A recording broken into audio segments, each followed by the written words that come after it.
Ниските температури и мразот повторно ги оставија земјоделците со огромни штети. Дел од нив велат дека родот е преполовен, а на одредени места и целосно уништен. Од Националната земјоделска мрежа се надеваат дека со обештетувањата ќе ги покријат реалните загуби, за разлика од претходните сезони, кога добивале од 5 до 10% оштета за загубениот род.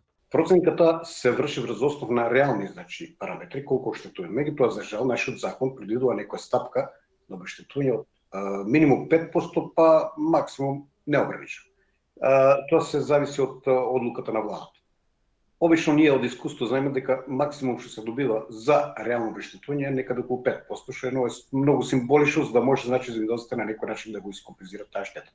Каракаше вели дека земјоделците се ставени во невозможна ситуација. Ако нема род поради мразот, нема што да предадат, а без тоа ризикуваат да останат и без субвенции. Доколку земјоделецот побара обештетување од елементарна непогода, тогаш не може да го следуваат субвенции.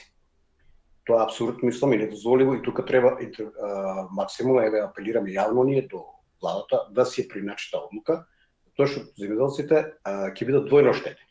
Од една страна не можат да испорачат тие минимум 30%, што се условени да ги испорачат, од друга страна не можат да поднесат и за обештетување од елементарна непогода.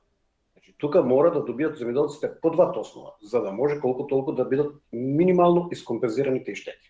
Од Министерството за земјоделие па ги отфрлаат ваквите тврдења. Велат дека во програмата за финансиска поддршка за 2026 година постои исклучок во случај на природна непогода. По условот за предадени 30% од производството нема да важи доколку е спроведена законска постапка за штета.